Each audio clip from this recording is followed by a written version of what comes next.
오늘은 주택 태양광 그 특집의 두 번째 시간, 구조에 대한 얘기를 할 거예요.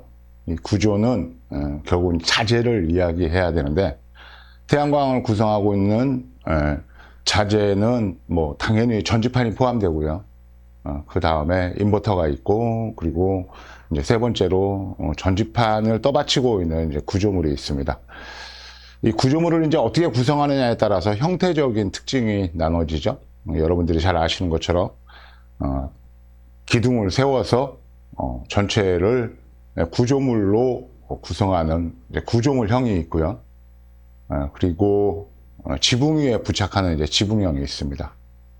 특수한 목적을 가지고 있는 이제 뭐 주차장 상부를 구성을 하고 그 위에 태양광을 설치하거나 아니면 아예 전지판으로 주차장에 이제 뚜껑을 구성하는 그런 타입들도 있고요. 건축물의 2층의 베란다나 아니면 아래층에 이제 차양을 좀 더 확장하는 방식의 일종의 이제 파사드 형태 내지는 이제 뭐 테라스 형태라고도 할 수가 있을 건데, 뭐 이런 것들이 있어요. 초창기에는 이런 형태적인 것들이 좀 중요했습니다. 하지만 뭐 거의 20년이 넘어가는 대한민국의 태양광 업계에서 그동안 이제 많은 태양광들이 설치가 됐고, 또 일반 소비자들도 태양광을 이용해서 어차피 설치할 거 이런 방식을 이용하면 조금 더 나에게 어떤 공간의 활용이나 아니면 다른 부분들을 또 부가로 이 공간을 이용하는 이점을 얻을 수 있다라는 것들이 이미 거의 뭐 상식 수준화 되어 있기 때문에 이렇게 형태적인 특징을 가지고 얘기하는 거는 큰 의미가 없을 것 같아요. 더군다나 이제 주택이나 아니면은 내가 사용하는 전력의 요금을 낮추고 내지는 한 발 더 나가서 내가 소비하는 전력을 내가 직접 만들어서 쓴다고 하는 상당히 선진화된 의식을 갖고 있는 분들에게 태양광은 아주 중요한 도구이기도 한데, 이런 도구들을 이용해서 내가 평상시에 좀 부족했던 공간 활용이나 이런 부분들을 좀 적절하게 보상받을 수 있다면 일거양득이라고 할 수가 있을 거예요. 그래서 오늘은 이제 그 부분을 얘기할 건데, 구조물 형태가 좋다, 뭐 지붕형이 좋다, 내지는 뭐 주차장에 상부를 덮는 주차장을 이용한 방식이 월등하게 좋다, 뭐 테라스형이 좋다, 또 그러한 설비들의 어떤 나름대로의 단점이 있다, 이런 것들을 얘기하려는 게 아니고요. 이런 것들은 이미 이런 장단점은 여러분들이 너무나 잘 알고 계셔서 다른 부분을 얘기할 거예요.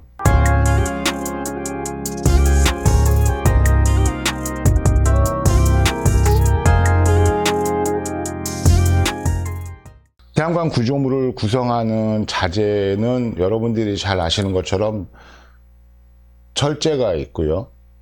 그 다음 아연광이 있습니다. 그러니까 여러분들이 너무 잘 아시죠? 아연광. 쉽게 얘기해서 이제 은빛 색깔이 나는 철제를 말하는 거예요. 그 다음 아연, 용용, 도금광이 있습니다. 그리고 이제는 많이 쓰지 않지만 이제 알루미늄 프로파일을 이용하는 것들이 있고요. 이건 알루미늄 프로파일은 뭐 소량 지금도 아주 특수한 부분에서는 사용이 되고 있어요. 그 다음에 스테인리스도 지금은 이제 태양광의 구조물을 구성하는데 스테인리스까지 사용하지는 않습니다만, 초창기에 좀 경제적으로 아주 여유가 있으신 분들이 내 집에 설치하는 태양광이 좀 보기 싫으니까 아예 그냥 녹나고 이러는 거 나 질색이니까 스테인리스로 구성하자고 그래서 스테인리스로 구성된 것들이 제가 이제 필드를 돌아다니면 가끔씩 눈에 띄입니다. 이런 자재의 특징을 한번 얘기를 해볼게요. 일단은 철제는 여러분들이 잘 아시는 것이, 철은 일단 강도가 뛰어나죠. 강도가 뛰어납니다. 그런데 이제 내식성이 약하죠. 성이 약합니다. 부식이 된다는 얘기죠. 이건 내식성이 약하다는 얘기는 부식이 된다는 얘기예요.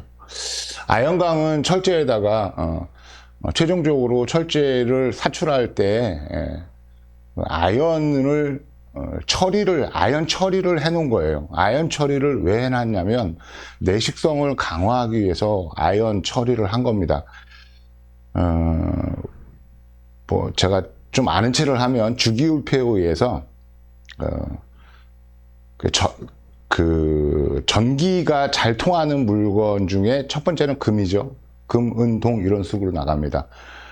그 순서에서 아연은 철제보다는 앞에 있어요. 그러면 전기적인 작용이 잘 일어난다는 얘기거든요. 이 아연은 철제하고 같이 있을 때 산화가 아연부터 일어나기 때문에, 근데 아연은 산화가 되더라도 표시가 남지 않지만 실제로 아연이 산화되면 희뿌옇게 이렇게 변질이 됩니다. 살짝 변하죠. 일단 광택을 잃어버리면서 그 표면에 변화가 옵니다. 이것이 이제 아연이 가지고 있는 플러스 전자를 잃어버리는 거예요. 산화라고 했을 때, 녹이 쓴다고 했을 때는 플러스 전자를 잃어버리는 걸 얘기합니다. 그래서 아연하고 철제를 나란히 놓게 되면 아연이 먼저 공기 중에 있는 분자들과 화학작용이 먼저 일어나서 아연이 먼저 산화하기 때문에 철제는 상대적으로 산화가 늦게 일어납니다. 그러니까 이제 반대로 아연을 철제 위에다가 덮어버리면 철제는 가만히 있고 아연만 이제 산화가 일어나죠. 그런 특성을 위해서 이제 아연강을 이제 만들었고, 지금은 사실은 일반 건설 현장이나 아니면 각종 이제 공작물을 만드는 과정에서 거의 대부분 아연강들을 많이 사용을 합니다. 아연강은 나름대로 강도도 괜찮아요. 하지만 내식성은 아주 우수합니다. 내식성이 아주 우수하죠. 그 다음에 이제 아연 융용도금강은 뭐냐면, 철제가 강도가 아주 좋잖아요. 그러니까 정말로 구조적으로 아주 튼튼한 어떤 부분을 구성을 해야 되는데, 일반 철제를 사용하게 되면 바로 부식이 일어나니까 이제 600도 이상의 펄펄 끓는 아연이 펄펄 끓는 상태에다가 철제를 집어넣어서 아연 물로 이렇게 다 덮어버리는 거예요. 그래서 말 그대로 융용도금이라고 그랬으니까 아연을 물처럼 만들어서 철제에다가 도포하는 겁니다. 강도가 아주 좋죠. 역시 내식성도 아주 우수합니다. 알루미늄 프로파일은 이제 알루미늄 덩어리를 일정 모양의 틀에다 집어넣고 힘으로 밀어 넣으면 그 알루미늄 덩어리가 열에 의해서 이제 구조가 무너져요. 그러니까 쉽게 얘기해서 구조가 무너진다는 표현이 좀 그런데, 얘가 이제 좀 무컹무컹하게 되잖아요. 그러면은 그 틀에 넣고 이제 힘으로 밀어 넣습니다. 그러니까 압출을 해내는 거예요. 압출. 그러면 일정 모양의 알루미늄 구조재가 만들어집니다. 그래서 이제 이걸 이제 알루미늄 프로파일이라고 그래요. 초창기 때, 그러니까 태양광 초창기 때 에너지관리공단에 이제 검수를 받아야 되는 설비 중에서 에너지관리공단이 어떤 태양광이 가지고 있는 어떤 전기적인 특징이나 아니면 전기적인 부분에 대한 해석, 이런 것들이 공단에서 근무하시는 분들이 이 부분이 정말로 수준 미달이었어요. 아마 지금도 그럴 건데, 그거는 이제 공단의 어떤 태생적인 어떤 약점이기도 한데, 이 부분은 장황하게 얘기하면 정말로 많은 얘기를 해야 되니까 다른 부분에서 집중적으로 다루기로 하고요. 에너지관리공단의 검수자가 본인들이 정기적인 어떤 부분들을 의미 있게 살펴보고 의미 있는 수준으로 간추릴 수 없으니까 태양광을 구성하고 있는 구조재만 집중을 해서 갖은 트집을 많이 잡았습니다. 그러니까 업자들이 이제 녹이 날 수도 있고, 여기에 볼트가 약하니, 이 부분이 왜 이렇게 구성이 될 수밖에 없었는지에 대한 부분들을 계속 지적을 해놓으니까, 한동안 태양광 설치업자들이 그런 지적이 귀찮으니까 아예 알루미늄 프로파일들을 많이 썼습니다. 하지만 알루미늄 프로파일은 강도가 상대적으로 약해요. 여러분들이 아시는 것처럼. 강도가 약하지만 내식성은 아주 우수하죠. 알루미늄은 거의 뭐 부식이 일어나지 않으니까. 뭐 스테인리스는 이제 우리가 알다시피 스테인리스는 철보다 좋아. 그리고 더 튼튼해 이렇게 생각하고 계시는데 강도는 철제에 비해서 약합니다. 상대적으로 약합니다. 스테인리스는 질기죠. 질긴 특성을 가지고 있어요. 스테인리스는. 뭐 내식성이야 뭐 끝판왕이라고 할 수 있습니다.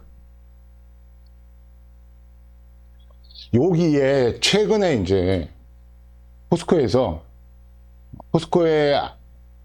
아주 돈을 많이 벌어준 알짜가 뭐냐면 포스맥이라고 하는 이제 일종의 특수 강제예요. 이 포스맥은 일단은 철제가 가지고 있는 내식성을 획기적으로 개선을 시킵니다. 내식성을. 왜냐하면 이 아연강도 내식성이 좋지만 아연강은 절단, 가공을 하고 나면 이 부분이 바로 부식이 일어납니다. 바로 녹이 나요. 또 하나 이 아연강은 용접을 해서 사용할 수 있는 자재가 아니에요. 근데 보통 이제 시중에서는 거의 뭐 아연강들을 갖다가 자르고 용접해서 붙이는데 아연강은 용접해서 사용할 수 있는 자재가 아닙니다. 그런데도 거의 그냥 다 용접을 해서 쓰고 있는데 용접을 하고 나면 이제 방청 작업을 해야 되죠. 방청 작업. 여기에 제가 옆에다가 방청제를 하나 사진을 띄워 놓을게요. 이게 이제 아연 도금제입니다. 도금제. 스프레이예요. 가격도 얼마 하지 않습니다. 한 6,000원 정도밖에 되지 않아요. 주의할 점은 저 도금제를 살 때 두 가지가 있습니다. 아연 도금제가 있고요. 그리고 스테인리스 도금제가 있는데 스테인리스로 바르면 더 좋지 않아? 그런데 금방 얘기한 대로 부식을 늦춰줘야 되는 목적을 가지고 있기 때문에 아연이 산화가 빨라서 주변에 부식을 늦추거든요. 그래서 이 방청제, 보통 이제 시중에서는 징크라고 불립니다. 이거는 이제 스텐 도금제는 절대로 쓰지 마시고 이제 아연 도금제를 쓰시면 됩니다. 근데 문제는 뭐냐면 얘가 스프레이 타입이니까 우리가 이제 스프레이 가지고 어떤 칠을 할 때 이렇게 칠 마감을 좋게 하기 위해서 살살 뿌리잖아요. 근데 아연 도금제는 그렇게 살살 뿌리는 게 아니고 흘러내릴 정도로 많이 뿌리는 겁니다. 그래서 아연 피막을 형성을 해야 되니까 한번 뿌려서 그러면 좀 흘러내리면 약 한 2, 3분 있다가 그러면 바로 마르거든요. 그러면 한 번 더 도포해서 피막을 정상적으로 두껍게 형성해 주는 것이 녹을 방지하는 목적을 충분하게 확보할 수 있게 됩니다. 포스맥은 이 아연강보다 훨씬 더 내식성이 좋아요. 이 포스맥은 아연과 마그네슘을 혼합해서 절대로 녹이 나지 않는 그러니까 녹이 나지 않는 강제를 포스맥에서 만든 거예요. 그래서 포스코에서 만든 거예요. 그래서 포스코에서 만든 특수 강제라고 해서 이름을 포스맥이라고 붙였습니다. 하지만 이 포스맥은 아연과 마그네슘이 굉장히 많이 들어있기 때문에 강도가 굉장히 약해요. 이건 강한 자재가 아닙니다. 강도가 굉장히 약합니다. 대신 내식성은 아주 좋죠. 이 포스맥의 특징은 아연 파이프가 절단이나 가공을 하고 나면 그 부분이 바로 녹이 나는 거하고 다르게 포스맥은 가공, 절단을 해도 그 부분에 녹이 나지 않습니다. 그러니까 이론적으로는 포스맥 자재를 자르고 나면 그 안에 있던 아연과 마그네슘이 밖으로 밀려 나와서 새로운 이제 내식 피막을, 방청 피막을 형성해 준다고 보시면 되겠어요. 하지만 강도가 약합니다. 그래서 통상 포스맥으로 어떤 구조제나 힘을 받는 어떤 물건을 만들 때는 일반 우리가 아는 철제 두께의 2배 정도, 2배 이상의 두께를 이용을 해서 구조적 강도를 확보를 해야 돼요. 그래서 이 포스맥이 처음에 나왔을 때 태양광 업계가 대단히 많이 환영을 했죠. 왜냐하면 해안가에 태양광을 설치할 때 가장 문제가 되는 것이 녹이 나는 거였습니다. 염분에 의한 침식. 그래서 이제 이 자재들이 썩어 들어가는 문제 때문에 골머리를 앓고 있었거든요. 그런데 이제 포스맥은 염분에도 대단히 강한 특성을 가지고 있어요. 여러분들은 이제 주변에 다니다 보면 태양 전지판의 프레임, 겉에 알루미늄 프레임이 까만 것들을 가끔은 발견을 하게 됩니다. 그 전지판은 이제 바닷가에 사용할 목적으로 만들어진 거예요. 알루미늄도 부식을 하니까, 특히 이제 해안가에서는 부식이 빨리 일어나거든요. 그래서 해안가에서 사용을 했을 때 알루미늄 프레임, 전지판을 구성하고 있는 알루미늄 프레임이 빨리 부식이 되지 않도록 코팅을 해 놓은 겁니다. 뭐 특별하게 멋있으려고 아니면 외관이 미려하려고 전지판에 알루미늄 프레임을 코팅을 한 게 아니고요.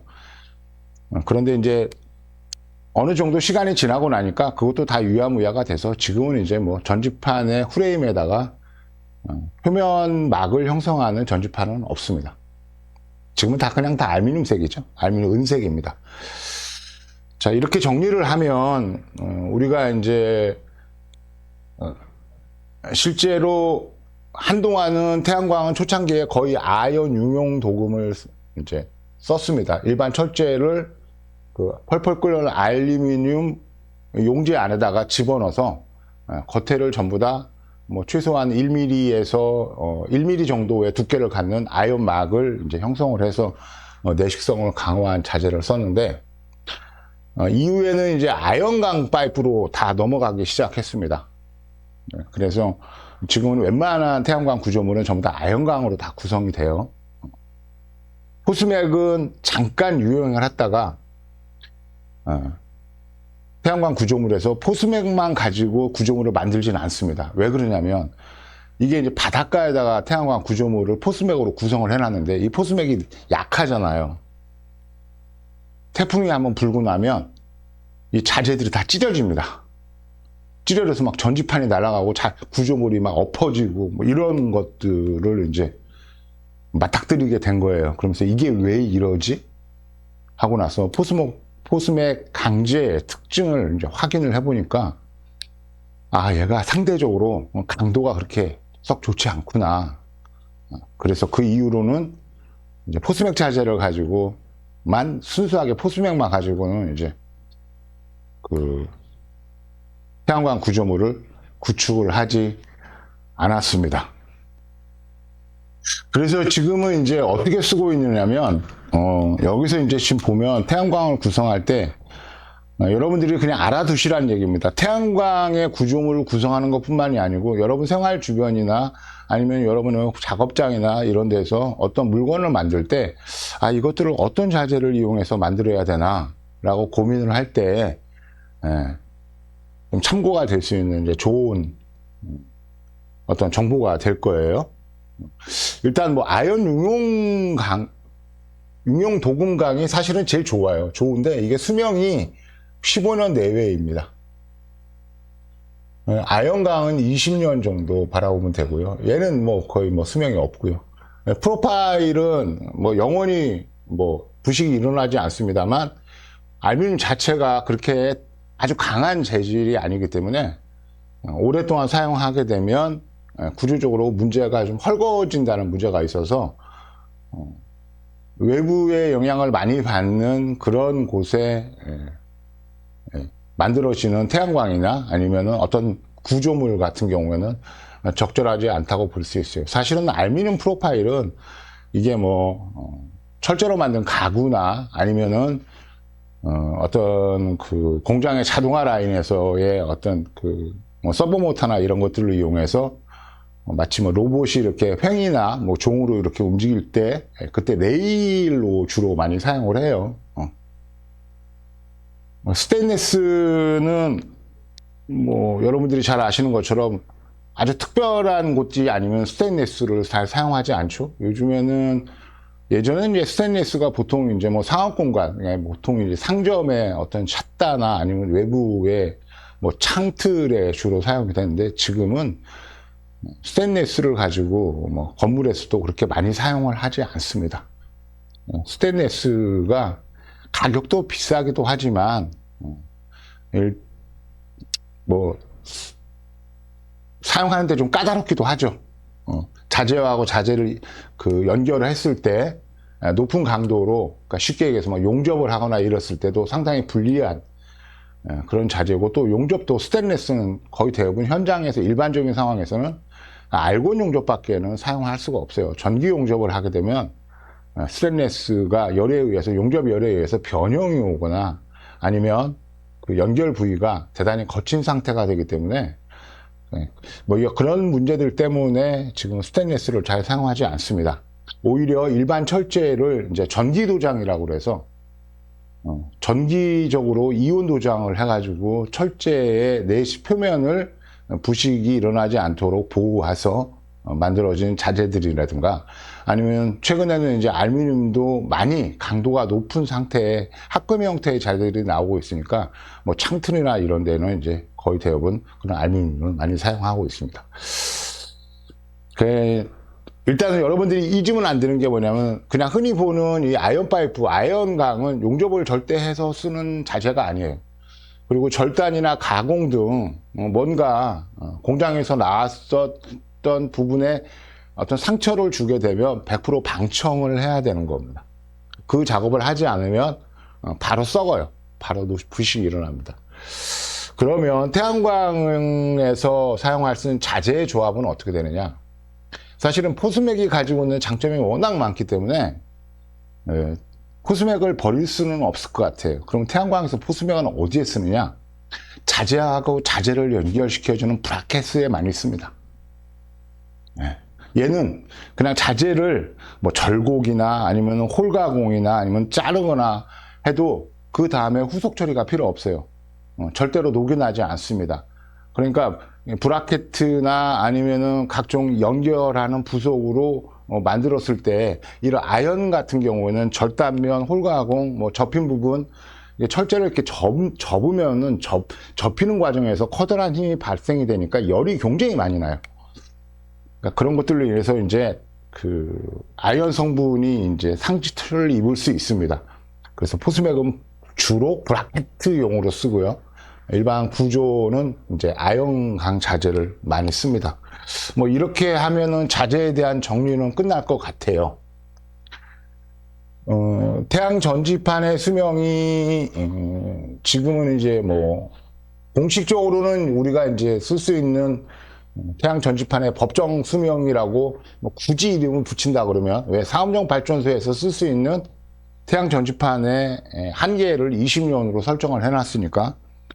그런데 이게 이제 내년부터 영농형 태양광이 이제 급속도로 확산이 될 건데, 사실은 영농형 태양광이 급속도로 확산이 되면서 태양광의 판도가 바뀔 거거든요.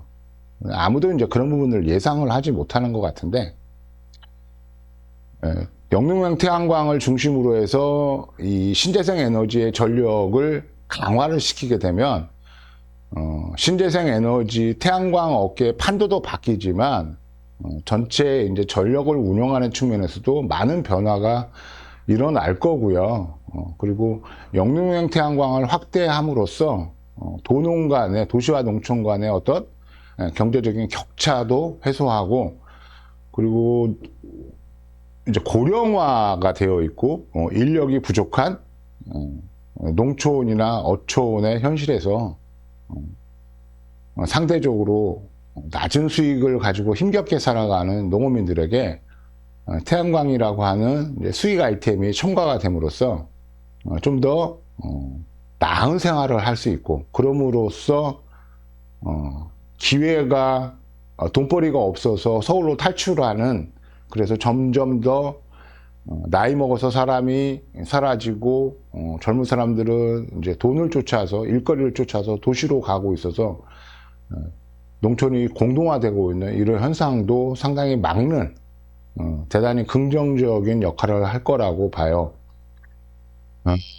우리가 앞으로 한 5년 이내에 어마어마한 변화를 우리가 목도를 하게 될 건데, 요즘에 이제 유튜브나 아니면은 이런 이제 다양한 정보들이 무차별로 이렇게 쏟아지는 세상에 살고 있잖아요.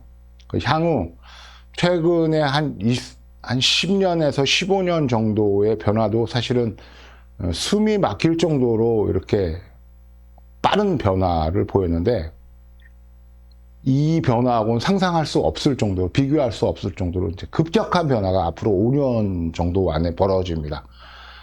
그러니까 뭐 그냥 좀 그럴싸한 단어를 얘기하면은 뭐 상전벽해 내지는 뭐 경천지동의 어떤 변화가 이제 올 거라고 봐요. 그 중심에는 이제 AI가 있습니다.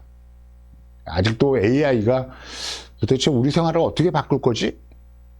이런 부분들을 이제 구체적으로 이렇게 느낌이 안 오시는 분들이 거의 대부분일 거예요. 더군다나 이 태양광에 관심 있으신 분들은 이제 50대 이상들이잖아요. 그래서 나름대로는 뭐 세상 뭐 별거 있어? 변해봤자 지가 얼마나 변할 거야.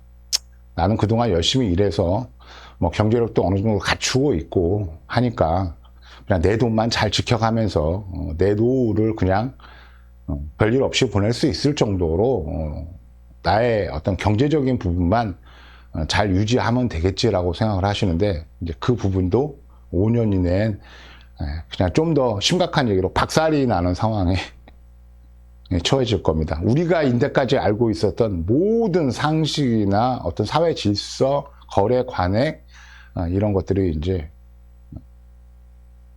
거의 혁명적인 변화가 올 거예요. 근데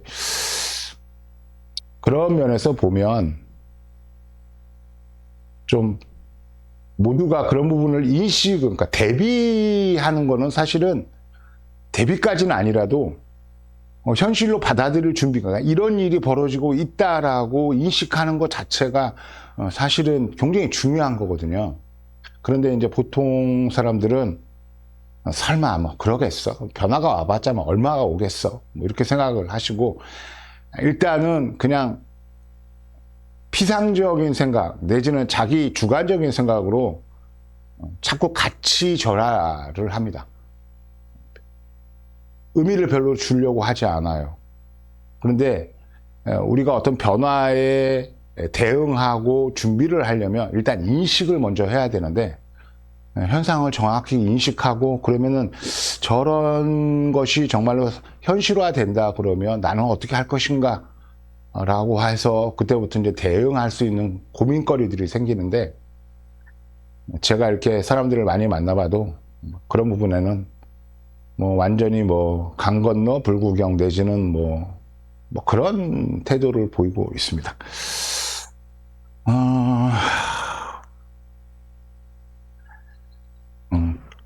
태양광을 이용해서 이제 어떤 제가 많이 이제 받는 것 중에 요즘에는 이제 주차장 용도로 많이 써요.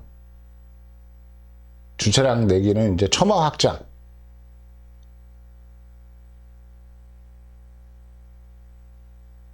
이렇게 만들어가지고 뭐 다른 용도로 쓴다는 거는 일단 주차장은 그냥 뭐 안전한 주차 공간, 안전한 주차 공간을 이제 목적으로 하는 거고, 처마 확장은 일단 생활 공간을 좀 확장하는 이제 목적을 가지고 있죠.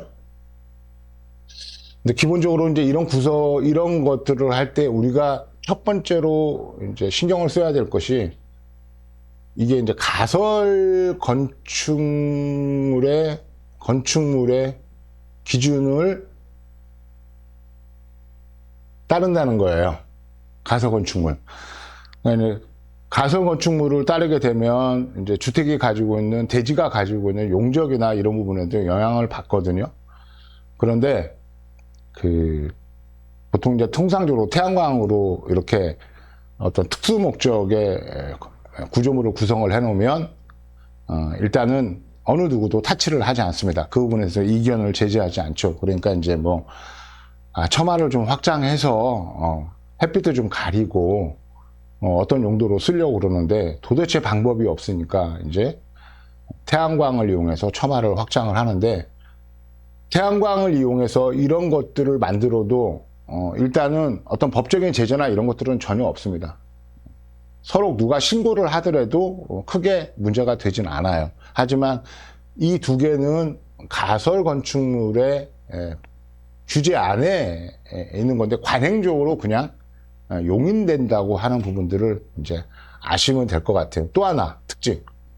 보통 우리가 이제 태양광을 목적으로 하지 않거나 했을 때 뭐 주차장을 별도로 만든다거나 조그만 뭐 그 뭐죠 이거 온실 조그만 온실을 이제 그 마당에다 만드시는 분들이 있어요. 이거 전부 다 이게 다 가설 건축물이거든요.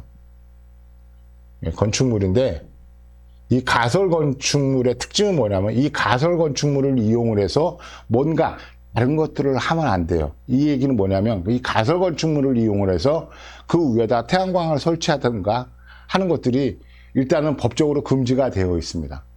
하지만 우리 사회에 전력이라고 하는 것들이 절대적인 자리를 차지하고 있고 절대적으로 필요한 부분이기 때문에 이런 시설물들을 이용해서 태양광을 설치하는 것들을 그냥 사회적으로 용인하고 있다는 부분까지만 아시면 돼요.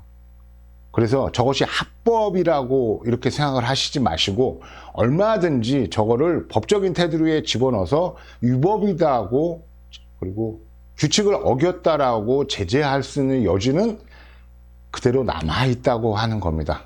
물론 아무도 그런 부분을 타치하지는 않지만 개념은 알아두시는 게 좋고요. 이런 가설 건축물, 그러니까 뭐 컨테이너도 가설 건축물이죠. 이런 가설 건축물은 그 상부에 이런 가설 건축물을 이용해서 어떠한 것도 태양광을 포함한 어떤 것도 원칙적으로는 할 수가 없어요. 하지만은 태양광이 이제 그 위에 설치가 되면 관행적으로 인정을 해준다는 거 여기까지만 아시면 됩니다. 그러니까 많이 질문을 하세요. 뭐 태양광을 설치해 가지고 베란다를 확장하거나 이러면은 뭐 괜찮대더라. 그런데 뭐 건물이 이제 이런 식의 건물이 있다고 쳐요. 그러면 나는 이제 이 베란다 여기는 난간이 있는데 베란다를 좀 사용하기 위해서 여기다가 이제 태양광을 이만큼 설치하고 이 벽체를 다 막아 가지고 사용하겠다. 이거는 정말로 심각하게 생각을 해봐야 돼요. 그냥 단순하게 뚜껑을 덮어서 비를 안 맞게 해서 사용한다고 했을 때는 큰 문제가 되지 않습니다만 이 벽면을 전부 다 구성을 해서 완전한 실내 공간으로 만드는 건 이건 불법이에요. 이건 만약에 옆에서 누군가 저기 뭐 불법 건축 불법 면적 확장을 하고 있어요 라고 신고를 하게 되면 얘는 100% 규제에 들어가서 저 원상 회복해야 되고 과태료 내야 되고 다 그렇습니다. 그러니까 어떤 태양광을 이용해서 공간을 확장하는 것이 무조건 다 용인이 되지는 않아요. 어쩔 수 없이 저도 이런 거 해줄 때가 있습니다만 제가 분명히 계약을 할 때 얘기합니다. 제가 이 부분에 대해서 전지판을 이용해서 이 부분을 충분하게 가려주는 거는 얼마든지 가능합니다만 이후에 뭐 관에서 단속이나 아니면 누가 신고를 해서 이 부분이 문제가 됐을 경우에 저는 책임을 질 수 없습니다라고 제가 단서 조항을 달고 해요. 내 기억에는 그래도 꽤 많이 해준 것 같습니다. 그러니까 결국은 저도 이제 불법적인 행위에 가담을 한 범죄자인가요? 자, 하여튼 우리는 이런 공간이나 이런 부분들을 최대한 활용을 하려고 하니까 여러 가지 이제 태양광을 이용한 시도들을 많이 하고 있는데 그래도 하여튼 원칙적인 부분은 분명히 머릿속에 집어넣고 있어야 됩니다. 그래서 만약에 단속이 나왔는데 아니 이거 뭐 문제 전혀 없는데 합법인데 왜 당신들 와서 우리 집에만 이러는 거야? 이렇게 이제 공무원들하고 다툼을 벌이게 되면 괘씸죄까지 갈 수 있어요. 이제 만약에 예를 들어 단속이 나오면 사실은 알고 있는데 뭐 이러이러한 이유 때문에 이 공간이 필요했고 그리고 사실은 저 위에 태양광 설비를 할 만한 공간이 없었는데 그냥 태양광이 필요하기도 해서 이렇게 구성했으니 하고 양해를 구하는 게 우선인 거지 남들도 다 아는데 왜 우리 집만 문제를 삼느냐고 이렇게 대들면 이제 그때부터는 문제가 좀 커진다는 거. 그래서 어떤 문제가 생겼을 때 여러분도 좀 현명하게 대처를 하셔야 된다는 점을 말씀을 드릴게요. 그 다음에 이제 태양광 구조물에서 중요한 게 이제 고정하는 방법에 대한 문제예요. 고정 방식. 예를 들어서 뭐 이런 이제 각재가 있습니다. 보통 이제 기둥으로 많이 사용하는 거죠. 그리고 이제 여기에 이제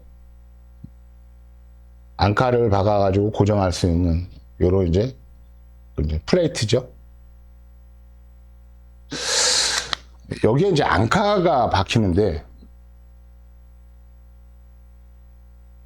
가끔씩 어떤 분들이 좀 아는 체 하시려고 이거를 이제 케미칼 앙카로 구성해 달라. 케미칼 앙카. 이게 화학제가 만들어진 건데 원래 케미칼이라고 하는 거는 교량의 크랙 보수용으로 만들어진 화학제예요. 독일에서 만들어진 건데 교량과 교량의 상판을 얹었습니다. 그런데 설계보다도 약간 문제가 생겨서 뭐 예를 들어서 콘크리트가 이제 열에 의해서 수축 팽창을 하니까 통상 뭐 한 2cm 정도의 교량 상판도 이제 간격을 두고 이제 마감을 하는데 그 사이가 만약에 2cm 이상 벌어졌을 때 그 틈이 이제 문제가 되니까 거기에다 다시 콘크리트를 채워놔도 원래 상판하고 콘크리트가 잘 붙질 않거든요. 그러니까 이럴 때 그런 이제 예상외의 커다란 크랙 같은 것들을 메꾸기 위해서 만들어진 게 이제 케미칼입니다. 예. 근데 케미칼 앙카가 이제 거기에 히트돼서 만들어진 건데 이게 보통 여기에 이제 콘크리트라고 할게요. 그럼 앙카를 박으려면 이제 구멍을 이렇게 뚫습니다. 네, 뚫죠? 그런 다음에 이제 볼트를 이렇게 집어넣습니다. 여기는 이제 나사산이 있는 거죠. 이 구멍을 메꿔야 되는 거잖아요. 그럴 때 여기다 이제 케미칼을 이제 주입을 합니다. 그런데 케미칼 앙카가 처음에 나왔을 때 저도 태양광 일뿐만 아니고 다른 일을 많이 하면서 케미칼 앙카가 시방에 적혀 있어서 어쩔 수 없이 케미칼 앙카를 사용을 했었는데요. 우연치 않게 문제가 있어 갖고 이 앙카를 다시 제거하고 재공사를 해야 되는 상황에 처했어요. 이 케미칼 앙카는 그냥 위로 수직으로 뽑으면 다 뽑힙니다. 100% 사실이에요. 케미칼 앙카는 생각보다 튼튼하지 않습니다. 우리가 알고 있는 세트 앙카라고 하는 이제 쉽게 얘기해서 여기 앙카 피가 이렇게 돼 있고 여기가 갈라졌죠. 그래서 망치로 치면 이 앙카 피가 이렇게 벌어지면서 이렇게 잡아주는 이제 이런 앙카는 만약에 포크레인이나 이런 걸로 이렇게 들게 되면 여기가 이렇게 터져 나갑니다. 콘크리트가. 근데 케미칼 앙카는 뽑으면 그냥 쏙 빠져요. 내가 이걸 확인한 다음에 그 이후로는 케미칼 앙카를 절대 사용하지 않습니다. 앙카를 박을 때는 구멍이 이렇게 있으면은요, 보통 볼트가 이렇게 들어오고 앙카피가 이렇게 돼 있거든요. 앙카피가 이렇게 되어 있는데 보통은 통상 앙카피까지 맞춰갖고 구멍을 뚫은 다음에 앙카핀을 이제 전용 파이프를 이용해서 이제 때려 박는데 이렇게 하면 안 되고 앙카피가 최소 10mm 정도, 그러니까 1cm 정도가 위로 올라올 수 있게 구멍을 뚫고 앙카핀을 파이프를 이용해서 박아서 이 면을 앙카핀하고 앙카 이 피하고 고정 피하고 똑같이 맞춰야 됩니다. 면을. 근데 이걸 구멍을 너무 깊게 뚫어버리면 나중에 볼트를 채우면 얘가 딸려 올라옵니다. 어디까지 올라와요? 앙카 피가 이 상부에 닿을 때까지 볼트가 빨려 올라옵니다. 그러니까 그런 부분들로 중요하면 되고 보통 앙카는 구멍을 아무리 튼튼하게 한다고 구멍을 많이 뚫어봤자 5cm예요. 5cm. 4cm에서 5cm 정도밖에 구멍을 뚫지 않습니다. 더 이상 뚫게 되면 문제가 생겨요. 튼튼하지 않습니다. 그 다음에 보통은 이거를 이제 구성한 다음에 이렇게 그 콘크리트로 베이스 플레이트를 이렇게 만듭니다. 이게 만들어야 되는 이유는 뭐냐면 어차피 여기에 박혀있는 앙카가 이 콘크리트를 지나갖고 건물 기초까지 내려가는 거거든요. 그래야 이제 충분하게 힘을 받으니까. 그런데 이 턱을 만들어 놓지 않으면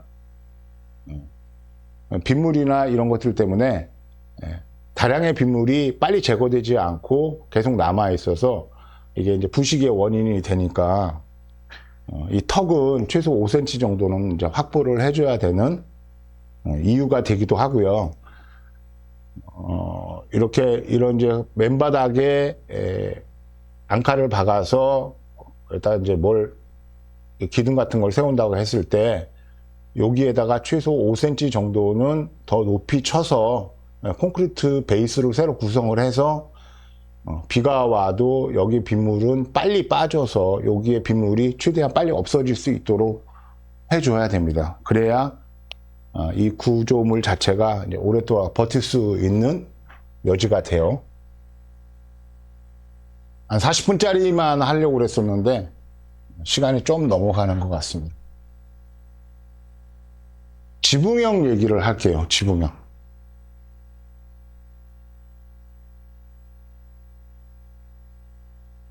태양광은 이제 지붕에는 설치가 안 되더라.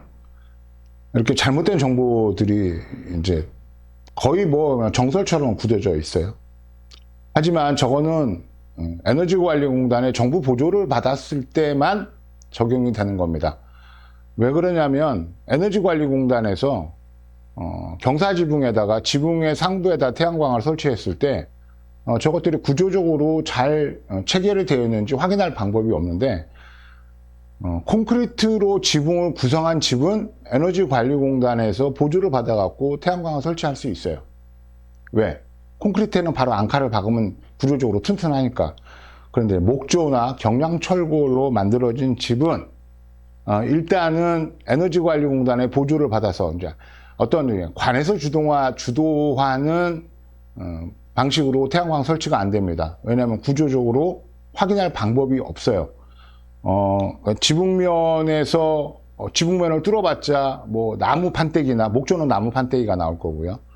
아니면 이제 샌드위치 파넬로 지붕을 구성한 경우에 도대체 어떻게 저 태양광 구조물을 고정을 시키라고 하느냐 하는 문제가 있습니다. 그러면 결국은 지붕면을 뚫고 샌드위치 파넬이나 아니면 목재 지붕 구조물을 받치고 있는 뭐 장선이나 목재 장선이나 이런 쪽에까지 볼트가 고정이 돼야 되는데 그렇게 되면 집안의 천정을 뜯어야 되는 문제가 생겨요.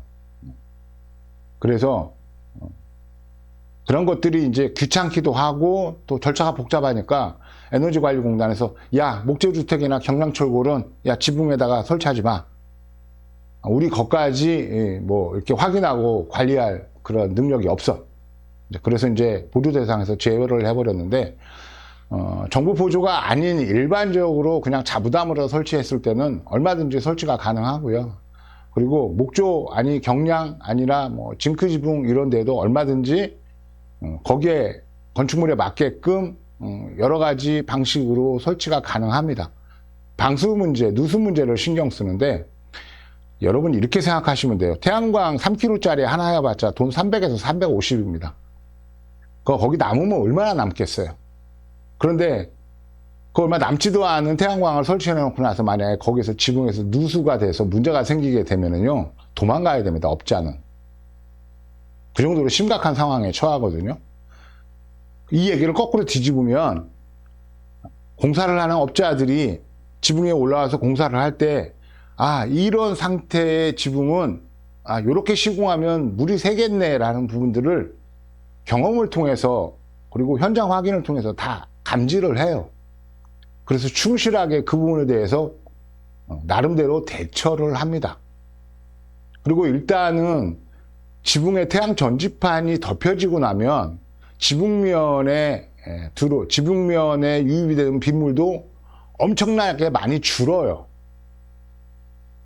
그래서 아주 심각하게 방수에 신경 쓰지 않더라도 경사지붕에서 태양광을 설치했을 때 누수 문제는 크게 문제가 되지 않습니다. 그리고 나름대로 뭐 징크면은 징크, 판넬이면 판넬, 목조면 목조 이런 이제 구조 특성에 맞게끔 설치하는 방법들이 있는데, 그런 것들이 일일이 설명을 하면 영상이 너무 길어지니까 그냥 설치가 가능하구나 라는 정도까지만 아시면 될 것 같습니다. 제가 이제 태양광 업계의 어떤 사기 행태에 대해서 고발 영상을 하나 해놨더니 그 영상 때문에 난리가 났어요. 좀 심각하게 얘기하면 진짜 어디 가서 이제 몽둥이 찜질도 당할 것 같습니다. 예. 워낙 파장이 심한 것 같아요. 10만 회를 넘어가는 영상이 되면 분명히 사회적으로 영향을 미칩니다. 거의 지금 이제 9만 회를 넘어간 것 같은데, 하여튼 이제 그런 것들이 이제 저한테는 이제 가슴 아픈 일이었고요. 마음이 쓰이는 일이었고, 항상 볼 때마다, 그런 현장을 볼 때마다 사실은 화났던 것들은 사실이고요. 그래서 영상을 제작을 하게 됐는데, 짤막하게 광고를 하나 할게요. 영상을 보시면서 하단에 이제 중간중간에 나왔던 내용들을 보신 분들도 계실 건데, 제가 AS도 겸하고 있고요. 점검도 다니고 있고요. 설치도 하고 있고, 컨설팅도 하고 있고, 그러니까 상당히 태양광에 어느 누구보다도 많은 관여를 하고 있긴 하지만, 그리고 지역도 굉장히 넓습니다. 저는 뭐 거의 대부분 뭐 전국을 다 돌아다니는 사람이니까. 그런데 이 업계가 워낙 그 아주 이상한 사람들이 너무 많다 보니까 이 업계에서 일어나고 있는 상황들을 제가 다 감지를 못해요. 그래서 여러분들이 그런 부분에 대한 제보를 해주셨으면 좋겠습니다. 물론 제보를 해준다는 것이 어떤 개인의 어떤 나름대로의 그 뭐랄까 위협을 이제 또 마주해야 되기도 하고 프라이버시 문제도 있고요. 근데 그런 부분들은 철저하게 제가 보호를 할게요. 제보를 해주시면 되고, 제보를 해주시면 제가 그 영상들을 참고해서 좀 더 여러분들에게 알찬 정보를 제공해 드릴 거 있을 것 같습니다. 이 영상 하단에 보이는 이메일 주소로 제보를 해주셔도 되고요. 전화를 통해서 제보를 해주셔도 되고요. 그리고 가능하면 그런 제보를 하실 때 관련 사진이나 영상 같은 것들을 찍어주시면 정말로 고맙겠고요. 또 하나, 사진이나 영상은 여러분들 핸드폰 갖고 사진이나 영상들 많이 찍으시는데, 사람을 찍을 때는 세로로 찍는 게 굉장히 좋잖아요. 그쵸? 포트레이트는 사실은 원래 전통적인 카메라도 카메라를 세로로 세워서 포트레이트 인물을 담을 때는 세로로 해서 사진을 많이 찍습니다만, 스마트폰이 이제 우리가 들고 다닐 때 항상 세로 모형이니까 항상 여러분들은 사진이나 아니면은 영상을 찍을 때 세로로 찍는데, 사람 이외 걸 찍을 때는 전부 다 가로로 찍어야 돼요. 가로로. 핸드폰을 가로로 눕혀서 사진도 찍고 촬영도 해야 됩니다. 그래야 조금 더 다양한 것들을 담을 수 있고요. 어떤 정보 전달하는 측면에서도 훨씬 더 가로 사진이나 가로 영상이 훨씬 더 월등하기 때문에 제보를 해 주실 때는 사람 이외에는 전부 다 가로로 된 사진이나 영상을 찍어 주실 것을 부탁을 드릴게요. 만약에 이 제보가 조금 더 여러분들이 많이 참여하셔서 저한테 많은 제보가 들어오게 되면 아마 이 업계의 어떤 자정이나 아니면 이 업계의 어떤 의견을 수렴하고 이러는 부분들도 상당히 많이 도움이 될 것 같아요. 그래서 여러분들에게 부탁을 드리겠습니다. 자, 오늘 영상은 여기서 마치고요. 자, 다음번에는 주택에 설치되는 자가용 태양광을 이용한 전력 응용편에 대해서 얘기할 거예요. 이 부분은 상당히 중요한 부분이기도 해서 가능하면 많은 분들이 들어주셨으면 좋겠습니다. 오늘 이 두 번째 구조 부분은 사실은 여러분들이 잘 모르셔도 돼요. 그렇게 중요한 내용은 아닙니다. 그리고 다음번에 이제 세 번째 챕터가 전력의 응용편인데, 이 부분은 좀 중요하니까 가능하면 많이 들어주시길 바라고, 구독 같은 걸 눌러주면 이 영상이 올라가면 여러분들에게 이제 알림이 전달이 되니까 그때 이제 좀 더 영상을 빼놓지 않고 들을 수 있을 것 같고요. 그리고 이제 네 번째 기획이 제가 틈틈이 준비를 하고 있는데, 현재 대한민국의 이 신재생 에너지, 태양광을 중심으로 한 신재생 에너지의 어떤 문제점, 그리고 어떻게 이제 개선을 해야 되는지에 대한 부분에 대해서 그야말로 썰을 푸는 시간이 될 거예요.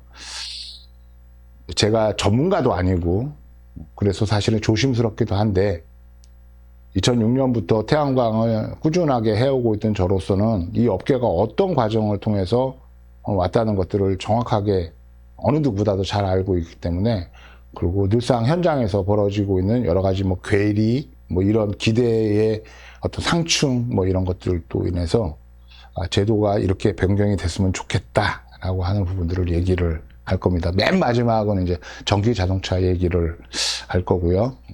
그리고 이제 중간중간에 다른 주제를 가지고 또 영상을 만들게 되는데, 제 영상이 재미는 없습니다. 재미없죠.